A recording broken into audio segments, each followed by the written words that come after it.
কখন এই অগ্নিকাণ্ডের ঘটনা ঘটে, এখন পর্যন্ত কি অবস্থা এবং আসলে ভেতরে কোনো মানুষ রয়েছে বলে কোনো তথ্য আছে কিনা? আপনাকে ধন্যবাদ। আমরা রাত 22টা 35 মিনিটের সময় আগুনের সংবাদ পাই, অর্থাৎ 10টা 35-এ।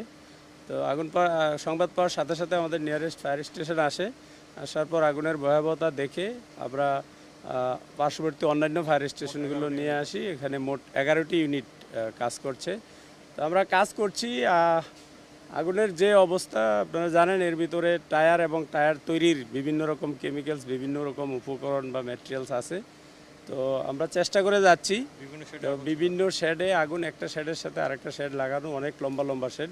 তো আগুন সে কারণে ভিতরে ঢুকে যে আগুন নিবানোর যে সিস্টেম, এই সিস্টেমটা এখনও পর্যন্ত আমরা বের করতে পারিনি। তবে আমরা চেষ্টা করতেছি ভিতরে বাইরে সব দিক থেকে আগুনকে একটা নির্দিষ্ট জায়গায় কনফাইন করার জন্য।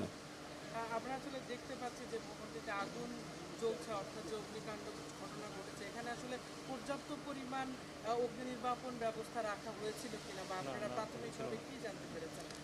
এই বিষয়টা নিয়ে আমরা এখনও কাজ করিনি। আমরা আমাদের কাজটা করতেছি। এর পরবর্তীতে আমরা আগুন যখন নিয়ন্ত্রণে আসবে তখন আমরা এগুলা খতিয়ে দেখব।